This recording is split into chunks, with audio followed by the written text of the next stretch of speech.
मेरा एक छोटा सा गांव था। मेरे पिता गांव के मुखिया थे। मैं उनकी इकलौती संतान थी। मैं बहुत खूबसूरत थी, इतनी कि जो भी देखे बस देखता ही रह जाए। बड़ी हुई तो पापा को मेरी शादी की फिक्र सताने लगी। पर मैं नहीं जानती थी कि पापा मेरी शादी बिल्कुल अलग तरीके से करेंगे। मैंने सोच लिया था कि मैंने पापा की वजह से हमेशा जिंदगी में आगे ही बढ़ी हूँ। अभी तक उन्होंने मेरे लिए कोई गलत फैसला नहीं किया। अब वह जो भी कहेंगे मैं वैसा ही करूंगी। फिर एक दिन पापा ने मुझसे पूछा, तुझे कैसा लड़का पसंद है? मैंने कहा, पापा, लड़का आपकी तरह पढ़ा लिखा होना चाहिए। मैं उससे बात करूं तो बातें करती ही रह जाऊं, मेरी बातें खत्म ना हों। पापा बोले, तू तो बड़ी फिल्मी बातें करने लगी है, पर मैं कोशिश करूंगा कि पढ़ा लिखा नौजवान ही तेरे लिए चुनूं। मैंने कहा, जैसा आप चाहेंगे वैसा ही होगा। मुझे इस बात पर कोई ऐतराज नहीं। पापा ने मेरे लिए लड़के को ढूंढना शुरू कर दिया। लेकिन अब पापा अक्सर गुमसुम रहने लगे थे। एक दिन मैं उनके कमरे में गई तो वो परेशान बैठे थे। मैंने पूछा, पापा, क्या हुआ है? आजकल आप बहुत खामोश रहने लगे हैं। पापा बोले, बेटी, बस एक बात पर परेशान हूँ। तुम क्या कहती हो इसके बारे में? मैंने कहा, पापा, आप जो भी कहेंगे मुझे स्वीकार है। पापा ने कहा, मैं तुम्हारी शादी करने से पहले तुम्हारी मर्जी जानना चाहता हूँ। मैंने कहा, आपको जो अच्छा लगे आप वही करें। मेरी मर्जी को मत आंकिए। मैं तो अभी नादान हूँ। आप समझदार हैं, आप मेरे लिए जो भी फैसला करेंगे वही सही होगा।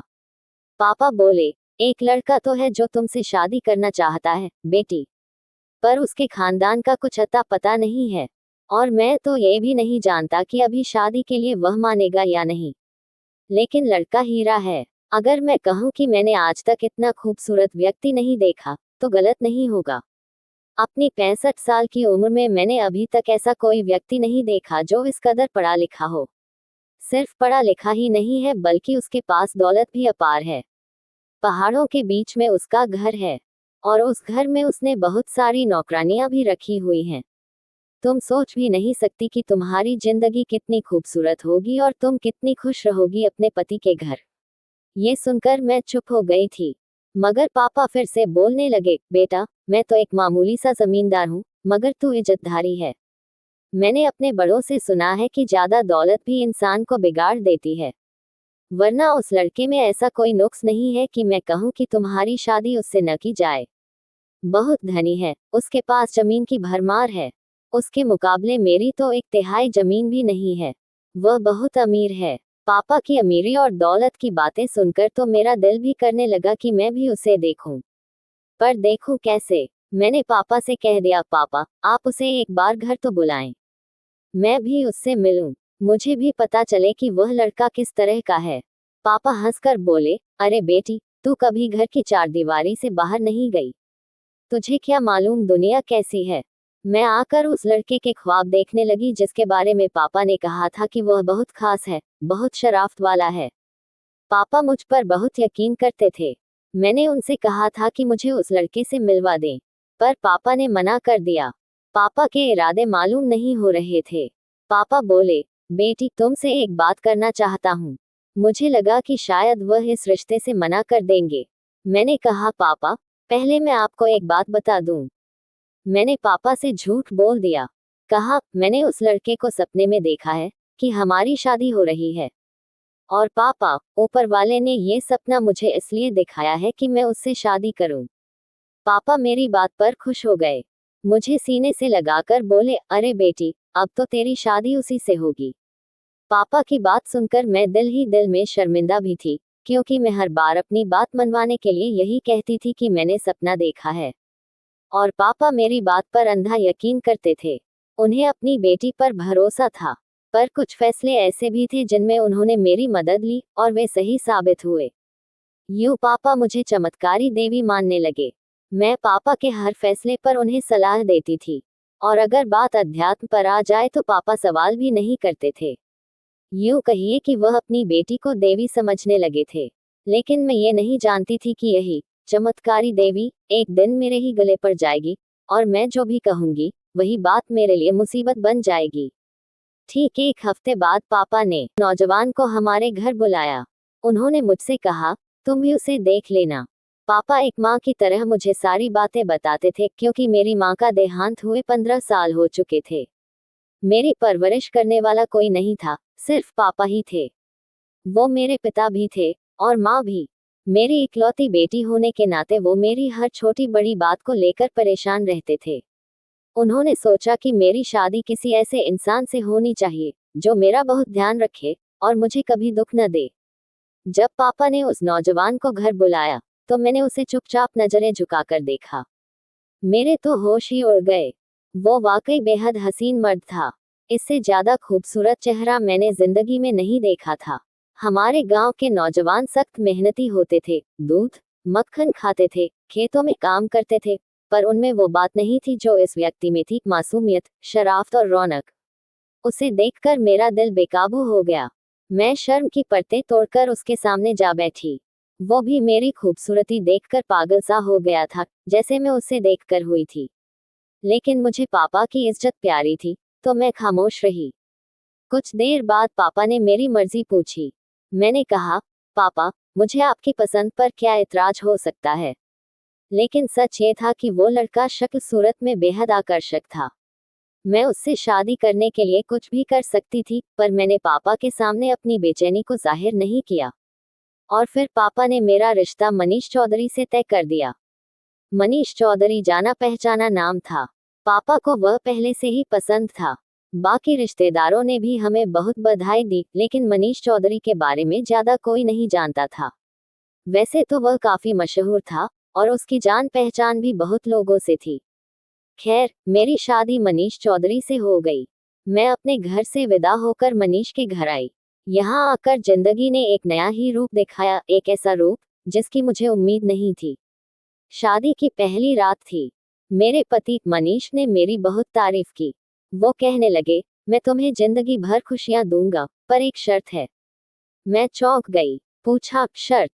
कैसी शर्त? वो बोले, अभी मैंने सिर्फ तुम्हारी मांग भरी है, शादी नहीं की। ये जान लो, मैंने तुमसे शादी नहीं की है, सिर्फ मांग भरी है। मैं उनकी ये अजीब और हैरान कर देने वाली बात सुनकर स्तब्ध रह गई। क्या मतलब है आपका? शादी तो हो चुकी है, आपने ही मुझे अपनाया, फिर ये सब क्या है? मनीष मुस्कुराए और बोले, तुम घबराओ मत। मैं तुम्हें कुछ नहीं कहूंगा, जब तक कि तुम मेरी बताई हर बात मानती रहोगी। मैं अंदर से टूट गई थी। सोचा, सुबह होते ही ये सारी बातें पापा को बताऊंगी। पापा ही इस उलझन को सुलझा सकते हैं। लेकिन अगली सुबह मनीष ने कहा, मैं तो तुमसे मजाक कर रहा था, ऐसी कोई बात नहीं है। शायद वह समझ गया था कि मैं पापा को सब बता दूंगी, इसलिए उसने अपनी बात को मजाक बताकर दबा दिया। फिर अगली सुबह पापा मुझे मिलने के लिए आए। पापा ने प्यार से पूछा, बेटी, तुम खुश तो हो ना? कोई परेशानी तो नहीं इस घर में? मैंने झूठी मुस्कान के साथ कहा, नहीं पापा, सब कुछ ठीक है। बस आपसे एक गुजारिश है। क्या बेटी? बोलो, मैं तुम्हारी हर बात पूरी करूंगा।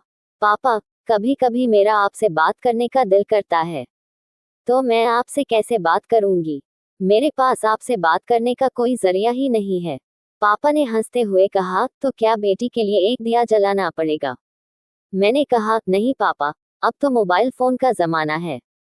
नया मोबाइल बहुत महंगा भी नहीं होता, हम तो खरीद ही सकते हैं। एक मोबाइल आप ले लीजिए, एक मैं। जब भी कोई बात होगी, मैं आपको फोन कर लिया करूंगी। मेरी बात सुनकर पापा तो सोच में पड़ गए। और तभी मेरे पति मनीष बीच में बोल उठे, आपको फिक्र करने की जरूरत नहीं है पिताजी। मैं आपकी बेटी को जब भी कहेगी, आपसे मिलवाने खुद ले आया करूंगा। फोन तो बहुत ही बुरी चीज है, इससे अच्छे अच्छे घर बर्बाद हो जाते हैं। आप लोग तो गांव में रहते हैं, मैं शहर की जिंदगी देख चुका हूँ। मोबाइल फोन की वजह से पति पत्नी के रिश्ते खराब हो जाते हैं। मेरे पति की बात सुनकर पापा और ज्यादा डर गए। फिर मेरी ओर देखकर बोले, हाँ बेटी, दामाद जी ठीक कह रहे हैं। मोबाइल रिश्तों को तबाह कर देता है। तुम्हारे पति की बात की इज्जत करता हूँ, उसने मुझे ये बात याद दिलाई, वरना बेटी, तुमसे प्यारा तो मुझे कुछ भी नहीं है। मैं तुम्हें मोबाइल जरूर ले देता, पैसे की फिक्र नहीं है। तुम मुझसे जितने चाहे नग पैसे ले सकती हो, अपने कपड़े वपड़े खरीद लेना। पापा ने मुझे संतुष्ट करने की कोशिश की, पर मैं कैसे संतुष्ट हो सकती थी? अब तो मुझे अपने पति पर शक होने लगा था। जो मुझे मेरे पापा से भी बातचीत नहीं करने दे रहा था। और अब जब वो सामने खड़ा था, मैं पापा को वो सब बातें भी नहीं बता सकती थी जो उसने मुझे शादी की पहली रात को कही थी। अब मैं सोचने लगी कि पापा इस बारे में कुछ नहीं जानते थे। तो क्या पापा ने भी मुझे केवल उस लड़के की शक्ल और दौलत देखकर ब्याह दिया, या फिर क्या वो भी मुझसे कुछ छुपा रहे थे? फिर याद आया, मैंने भी तो पापा से झूठ बोला था कि मैंने सपना देखा है। यही सोचते सोचते पापा के जाने का वक्त आ गया। पापा हमें हमेशा के लिए छोड़कर चले गए। पापा के जाने के कुछ दिन बाद एक दिन मेरे पति ने कहा, अपना सामान पैक करो। मैं चौंक गई, क्या मतलब है? सामान पैक करूं? सामान को क्या हुआ है? मेरे पूछने पर मेरे पति ने बताया, हम कुछ दिनों के लिए कहीं बाहर जा रहे हैं। मैंने कहा, कहाँ जा रहे हैं? वो बोले, तुम्हें घुमाने ले जाऊंगा। मैं फौरन खुश हो गई। मैंने जल्दी जल्दी तैयारी कर ली। तैयारी पूरी करने के बाद उसने एक बड़ी सी गाड़ी बुलवाई और घर के बाहर खड़ी कर दी। मैं उसमें बैठी और मेरे पति ने ड्राइवर को चलने को कहा। गाड़ी बहुत बड़ी और आलीशान थी। मेरा पति मुझे शहर से बहुत दूर ले गया, करीब 150 किलोमीटर दूर। ये सफर बहुत लंबा और थकाने वाला था, और कहीं न कहीं डरावना भी। हम आखिरकार एक पुराने से घर में पहुंचे। घर संगमरमर का बना हुआ था, बहुत बड़ा, लेकिन एक अजीब सा सन्नाटा था वहां। घर को देखकर लगा जैसे कोई हवेली हो, या फिर जैसे कोई राजमहल, लेकिन ऐसा जिसे बरसों से किसी ने न छुआ हो। मैं उसे देखकर डर भी रही थी और हैरान भी थी। मेरे पति बोले, डरने की जरूरत नहीं है। तुम इस घर में परेशान बिल्कुल नहीं होगी। बस एक बात है, तुम्हें यहाँ अकेले रहना पड़ेगा। मैं चौंक गई। अकेली? कितने दिन? 1 साल। 1 साल। मेरे पैरों तले से जमीन खिसक गई। मेरी रीढ़ में सर्द हवा की तरह एक झुरझुरी सी दौड़ गई। 1 साल मैं अकेली कैसे रहूंगी यहाँ? मुझे तो अंधेरे से भी डर लगता है। मेरी बात पर मेरे पति हंस पड़े। फिर बोले, हाँ, बस 1 साल यहाँ रहना है। फिर या तो मौत या जिंदगी। उनकी बात सुनकर मेरा दिल बैठ गया। क्या मतलब? मौत या जिंदगी? प्लीज मजाक मत कीजिए। मैं रोने लगी। वो बोले, मजाक ही कर रहा हूँ मेरी प्यारी पत्नी। तुम तो बात बात पर डर जाती हो। मुझे तुम्हारा डरना अच्छा लगता है। उनकी ये बात मजाक नहीं लग रही थी। उनका चेहरा, उनकी आंखें बिल्कुल गंभीर थी। मेरा दिल कह रहा था, जरूर कोई राज है, कोई बड़ा झूठ जो ये मुझसे छिपा रहे हैं। पर अब यहाँ आ चुकी थी। मेरे पास कोई चारा नहीं था। मेरे पति मुझे अंदर ले गए। घर के अंदर 3 बड़े कमरे थे, तीनों में सजाए हुए बिस्तर लगे थे। हर कमरे में अलग सजावट, अलग बिस्तर। मैं समझ नहीं पाई कि ऐसा क्यों है, मगर मेरा दिल घबरा रहा था। धक धक की आवाज सीने में तेज होती जा रही थी। हमने खाना साथ में खाया, थोड़ी देर साथ बिताई। फिर वो बोले, अब मैं चलता हूँ। क्या आप मुझे अकेले छोड़कर जा रहे हैं? हाँ, मैं आता जाता रहूंगा, लेकिन अब तुम यहीं रहोगी अकेली। मैं दरवाजे की ओर दौड़ी, चीख कर बोली, रुकिए, प्लीज मत जाए। लेकिन वो बिना मुड़े चले गए। मैं दरवाजे पर सिर पटकती रह गई। 3 दिन बीत गए, ना कोई खबर, ना कोई आवाज। बस एक बूढ़े बाबा सुबह शाम आते, मुझे खाना दे जाते और चले जाते। मैं बिल्कुल अकेली पड़ गई थी।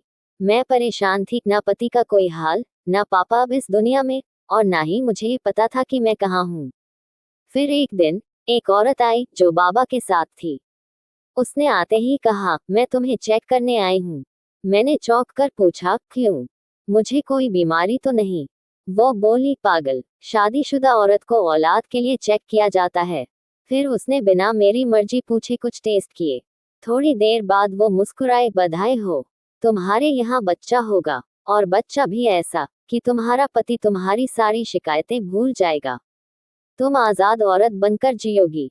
मैं उसकी तरफ देखती रह गई। अगर मेरा बच्चा ना हो तो क्या मैं कैद रहूंगी इस घर में? मैंने पूछा। वो बोली, कैद नहीं, खेत छोड़ो। फिर वह अपना बैग उठाकर चली गई। मैं उसे बहुत कुछ पूछना चाहती थी, पर उसने मेरी किसी बात का जवाब नहीं दिया। अब दिन कैसे बीत रहे थे मुझे खुद भी नहीं पता था। 3-4 महीने गुजर गए। फिर एक दिन अचानक मेरे पति आ पहुंचे। मैं उन्हें देखकर चौंक गई, क्योंकि इतने महीनों से ना उन्होंने कोई खबर ली थी, ना मिलने आए थे। वो कुछ थके हुए लग रहे थे, पर उनके चेहरे पर एक अलग ही खुशी थी। जैसे ही मुझे देखा, बोले, माफ कर दो, मैं अपने कारोबार में बहुत व्यस्त था, तुम्हारी खबर नहीं ले सका। लेकिन जब मुझे ये पता चला कि तुम प्रेग्नेंट हो, तो मैं खुद को रोक नहीं पाया, तुम्हें देखने चला आया। मैं चुपचाप उनकी तरफ देखती रही, नफरत और गुस्से से भरी हुई आंखों से। मेरे पति बोले, मुझसे नफरत मत करो, मेरी मोहब्बत इतनी सस्ती नहीं है, ये प्यार हर किसी को नसीब नहीं होता। मैंने कहा, नसीब में हो भी, तो भी मुझे आपकी मोहब्बत नहीं चाहिए, बस मुझे यहाँ से ले जाए, मैं यहाँ नहीं रहना चाहती।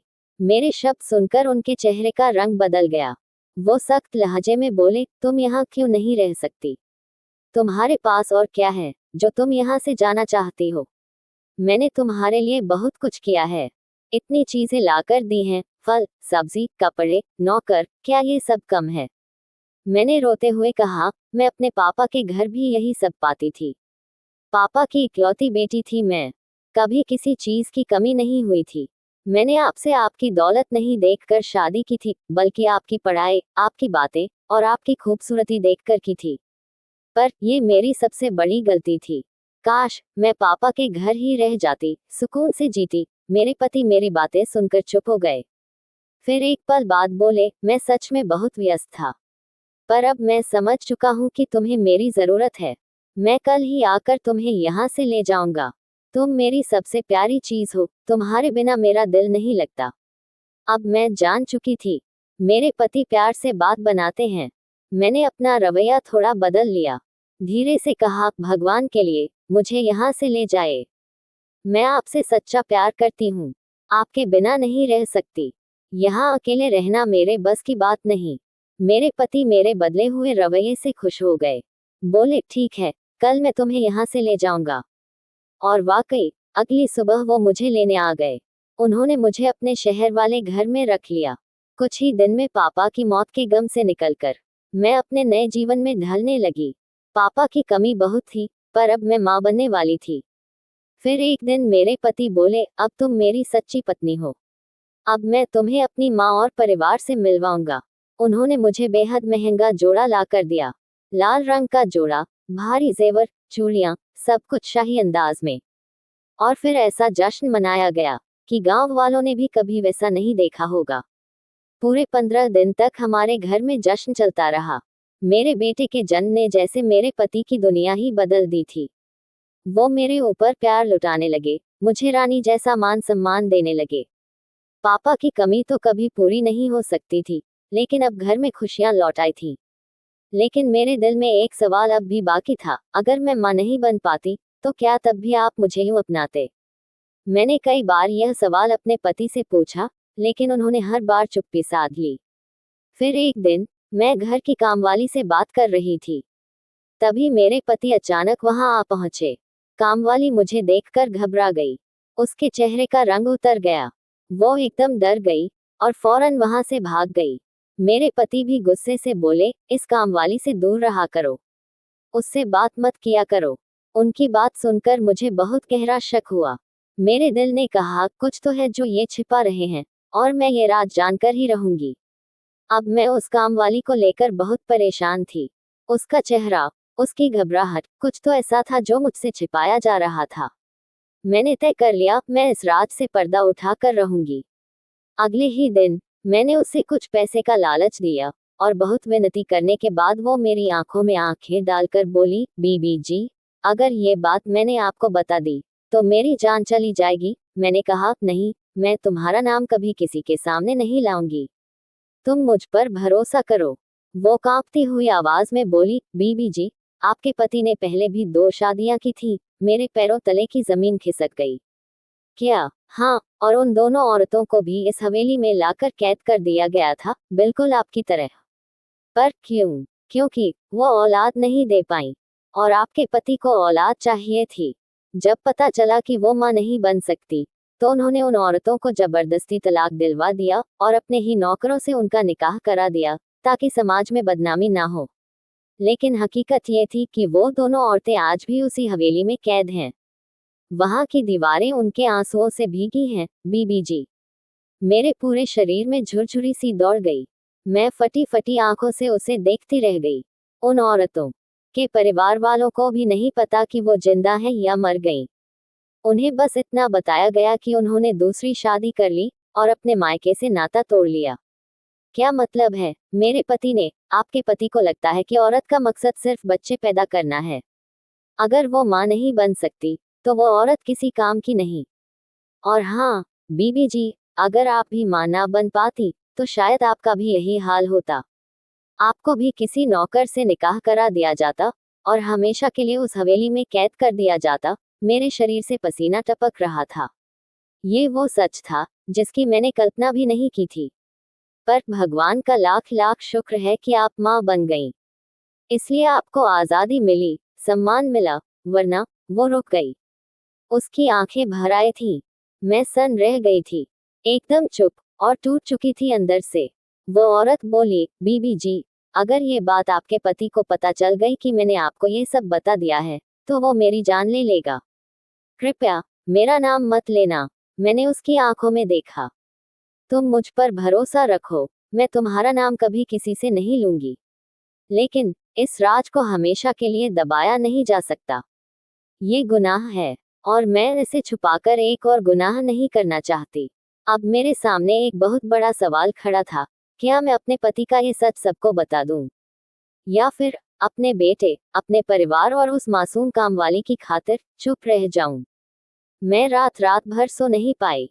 हर बार पापा की याद आई। काश वो होते, तो मैं उनके कंधे पर सिर रखकर सब कुछ कह देती। लेकिन अब मैं अकेली थी। मेरे पास एक रहस्य था, जो एक नहीं, कई औरतों की जिंदगी से जुड़ा था। अब फैसला मुझे करना था। अब मैं रोज उस हवेली के बारे में सोचने लगी, जहां दो औरतें आज भी शायद मेरे जैसी ही किसी खिड़की से बाहर झांक रही होंगी, आजादी की एक किरण देखने के लिए। मैं जानती थी, अगर मैं इस राज को उजागर कर दूं, तो कामवाली की जान खतरे में पड़ जाएगी, मेरा बेटा भी खतरे में आ सकता है, और मेरा पति, वो क्या कर बैठे, ये भी नहीं कहा जा सकता। मगर क्या मैं ये सब जानते हुए चुप रहूं? क्या मैं उन औरतों के दर्द की अनदेखी करूं जो आज भी हर पल घुट घुट कर जी रही हैं, बस इसलिए क्योंकि वो माँ नहीं बन सकी? क्या मेरा माँ बन जाना मुझे इंसानियत से ऊपर कर देता है? इन सवालों ने मेरी आत्मा को झकझोर दिया था। मैंने ठान लिया था, अब मुझे फैसला करना ही होगा। मैं एक दिन अपने पति के पास गई। बोली, आप मुझसे प्यार करते हैं? उन्होंने हंसते हुए कहा, तुमसे ज्यादा किसी से नहीं। तो क्या आप मुझ पर भरोसा करते हैं? हाँ, बिल्कुल। तो एक बात कहूँ, बुरा मत मानिएगा। कहो, अगर मैं माँ नहीं बन पाती, तो क्या आप मुझसे दूर हो जाते? क्या आप मुझे भी उन दो औरतों की तरह छोड़ देते, जिन्हें आपने कैद कर रखा है? मेरे पति की आंखें एक पल को फैल गईं। उनके चेहरे पर एक डर, एक बेचैनी उभर आई। तुम ये सब कैसे जान गईं? इससे कोई फर्क नहीं पड़ता। पर अब मैं जानती हूँ। और सिर्फ जानती नहीं, समझती भी हूँ। आपको लगता है, औलाद न होना एक सजा है, और जो औरत माँ नहीं बन सकती, वो किसी लायक नहीं। नहीं, मैंने तो आपने क्या? आपने दो जिंदगियों को कैद में डाल दिया। उनके सपनों को, इज्जत को, हक को छीन लिया, सिर्फ इसलिए क्योंकि वो माँ नहीं बन सकी। मेरे पति अब कुछ भी नहीं बोल पाए। उनका सिर झुक गया। मैंने कहा, अगर सच में मुझसे प्यार करते हो, तो उन्हें आजाद करो। उन्हें जीने दो। हर औरत का हक होता है इज्जत से जीने का, औलाद हो या ना हो। वरना मैं भी तुम्हें हमेशा के लिए छोड़ दूंगी। घर में सन्नाटा छा गया था। मेरे पति ने पहली बार अपनी आंखों में पछतावे का आंसू भरकर मेरी तरफ देखा। मैंने बहुत बड़ा गुनाह किया है। शायद अब तक समझ नहीं पाया कि प्यार सिर्फ औलाद से नहीं होता, प्यार इंसान से होता है। अगले ही दिन उन्होंने उन दोनों औरतों को हवेली से निकालकर इज्जत के साथ उनके मायके भेज दिया। न सिर्फ उन्हें आजादी दी, बल्कि उनके नाम प्रॉपर्टी में हिस्सा भी लिखा। मेरे लिए यह एक नई शुरुआत थी। मैंने सोचा, शायद भगवान ने मुझे माँ बनाकर उन औरतों की भी जिंदगी बदलने का मौका दिया था। अब मेरा बेटा बड़ा हो रहा है। मेरे पति भी बदल गए हैं। अब वो हर उस महिला की इज्जत करते हैं जो किसी वजह से माँ नहीं बन पाई। कभी कभी एक सच्चा सवाल पूरी जिंदगी बदल देता है। आज जब मैं अपने बच्चे को गोद में लेकर खुशियों की सांस लेती हूँ, तो उन दो औरतों की तस्वीर मेरी आंखों के सामने आती है। अब मैं खुद को सिर्फ माँ नहीं, एक इंसानियत की लड़ाई जीतने वाली औरत मानती हूँ। धन्यवाद दोस्तों। अगर आपको ये कहानी दिल से अच्छी लगी हो तो कृपया कमेंट करके बताएं। लाइक करें, शेयर करें और चैनल को सब्सक्राइब करना न भूलें। इसी तरह की और कहानियों के लिए जुड़े रहिए।